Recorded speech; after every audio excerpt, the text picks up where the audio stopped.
Harvard medical স্কুলের অধ্যাপক শাহাব হাগায়েগ একসময় প্রচণ্ড নিদ্রাহীনতায় ভুগছিলেন। ঘুমের ওষুধ, মেলাটোনিন সবই ব্যর্থ। তারপর একদিন তিনি শুধু একটি অভ্যাস বদলালেন। সকালের বদলে রাতে গোসল করা শুরু করলেন। আর ফলাফল বদলে গেল ঘুমের মান।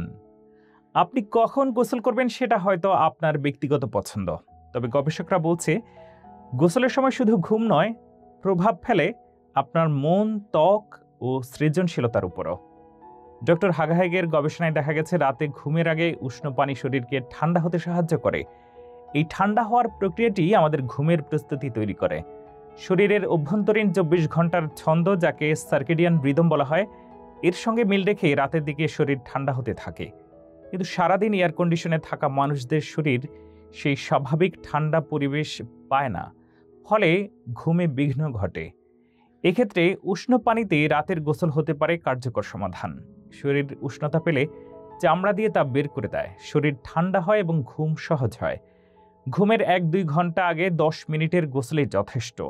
রাতের গোসল শুধু ঘুমের জন্য নয়, মন ও সৃজনশীলতার জন্য উপকারী। গবেষণায় দেখা গেছে চাপমুক্ত মস্তিষ্কে সহজে ভালো ধারণা আসে। অনেকে বলেন তাদের সেরা ভাবনাগুলো আসে গোসলের সময়। চর্মরোগ বিশেষজ্ঞ ডক্টর রানেলা হিরোশ জানান, রাতের গোসল শরীর থেকে ধুলা, জীবাণু, দূষণ অপসারণ সহায়ক। পরিষ্কার ত্বকে ঘুমালে ত্বক নিজের মেরামতের কাজ ভালোভাবে করতে পারে। তবে সকালে গোসলেরও কিছু সুবিধা রয়েছে। ঘুমের সময় শরীর থেকে ঝরে পড়া মৃত কোষ পরিষ্কার হয়ে যায়। এছাড়া মনোবিজ্ঞানী শেলবি হ্যারিসের মতে ঠান্ডা পানি বা সুগন্ধি সাবান দিয়ে সকালের গোসল মনকে করে সতেজ এবং উদ্দীপ্ত। গবেষণায় দেখা গেছে সকালের গোসল মানুষকে করে চনমনে ও কর্মচঞ্চল। যারা বাইরে কাজ করেন তারা দিনের শেষে গোসল করে বিশ্রাম পান। আবার অনেকেই সকালে গোসল করে দিন শুরু করেন সতেজভাবে। তাই কখন গোসল করবেন তা নির্ভর করে আপনার প্রয়োজনের উপরে। ঘুম ভালো না হলে রাতে উষ্ণ পানিতে গোসলের চেষ্টা করুন। আর সকালে ক্লান্ত লাগলে ঠান্ডা পানির গোসল দিনটাকে জাগিয়ে তুলতে পারে।